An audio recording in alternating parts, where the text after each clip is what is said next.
It's 7 a.m. on July 31st in the 61st Street Tunnel.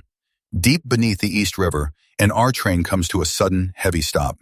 The air conditioning cuts out immediately. Then, the standard overhead lights flicker and die. In their place, the emergency red glow of the cabin interior reflects off the damp, soot-covered walls of the tunnel. Commuters look at their watches. They've been here before. This is a power outage that disrupts several lines across the heart of Manhattan. But for the Metropolitan Transit Authority, this isn't an isolated technical glitch. It isn't a freak occurrence. It is the second time in a week that the system has simply given up. Just days ago, the agency was touting multi-billion-dollar modernization projects. They were advertising high-tech digital payment upgrades and the future of transit. Now the conductor's voice crackles over an incomprehensible PA system. He offers no timeline for a reboot. The lifeline of Manhattan is currently a series of dead steel tubes sitting in the dark. While officials point to maintenance backlogs and systemic vulnerability, the reality is much simpler. The most expensive real estate on Earth is powered by a grid that cannot stay on. It cannot maintain basic operational continuity for 7 consecutive days. From mislabeled wires in South Dakota to dry taps in Connecticut, the network is hitting a breaking point. It raises a question that most cities aren't prepared to answer. How does a modern metropolis function when its most essential lifelines are vulnerable? When the same recurring mechanical errors happen every single week? Walk through any major station and you'll see the new face of the MTA. Bright, high-definition OMNY screens and sleek digital kiosks. It's part of a multi-billion-dollar modernization push designed to make the city feel seamless. Tap your phone, pass the turnstile, and enter a world that claims to be 24/7. But while the interface is high-tech, the underlying subway power infrastructure is a different story. Deep in the subterranean power substations, the technology isn't digital. It's often barely industrial. Internal MTA power logs for the July 31st incident show a specific outage signature. It wasn't a surge from a lightning strike or an external blow to the grid. It was a recurring power outage triggered by a system that simply can no longer carry its own weight. The agency's own reports cite a massive maintenance backlog and systemic vulnerability. In plain English, they've spent billions on the wallpaper while the foundation is rotting. The chronic maintenance issues are frequently sidelined in favor of visible, high-profile upgrades.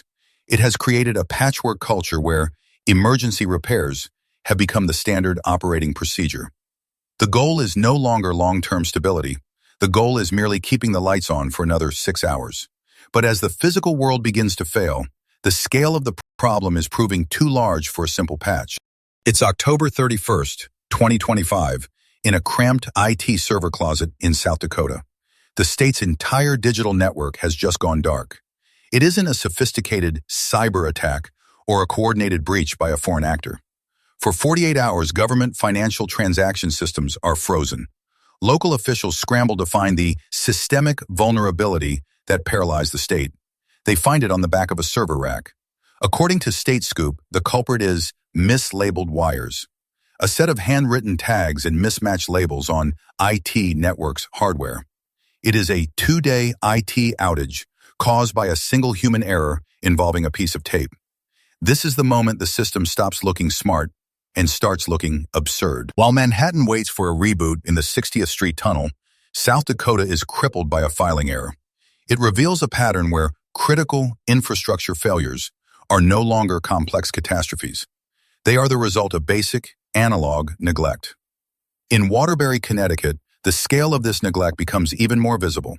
A 6-day outage leaves the municipal water system completely dry.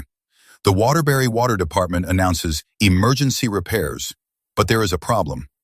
The water system pipes, underground, don't match the institutional records.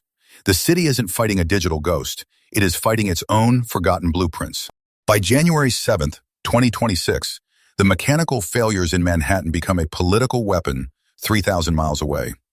The San Francisco Board of Supervisors decides they have seen enough chronic maintenance failures. They officially move to acquire PG&E assets in a bid to form a public power system. It is a radical, multi-billion-dollar pivot. It is a legal admission that the private market model is no longer compatible with urban survival. In sterile hearing rooms, officials cite systemic vulnerability as a threat to economic productivity. But as the physical grid is being debated, the digital layer begins to tear. On February 11th, a cyber attack hits municipal payment systems nationwide. The payment system status for dozens of local governments turns red overnight.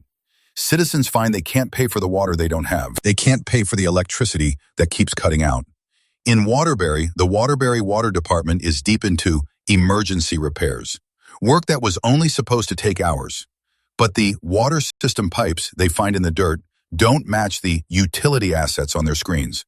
Decades of maintenance backlogs have created a subterranean labyrinth, a world that no one living actually understands. The government financial transaction records show millions spent on modernization, but the ground tells a different story. Public trust in utility management has effectively evaporated. The city is no longer a smart hub. It is a collection of aging hardware waiting for the next recurring power outage. Back in Waterbury, the emergency repairs are technically finished, but the water system is still purging air and rust. A municipal worker stands over an open trench. He is illuminated by the orange glow of a work light. In his hand is a utility assets map from the city archives. He points to a junction where a 12-inch main is supposed to be. Instead, he finds a tangle of corroded lead pipes. They don't appear in any digital database. The map is a fiction. The city's maintenance backlogs aren't just a budget line item anymore. They are a physical reality buried 6 feet under the pavement. Across the country, public trust in utility management remains at an all-time low. San Francisco is still fighting to acquire PG&E assets. It is a legal battle expected to continue for years. In Manhattan, the R trains are moving again. For now, the worker in Waterbury folds the map and puts it back in the truck. He doesn't need it. He just keeps digging until he hits something that breaks.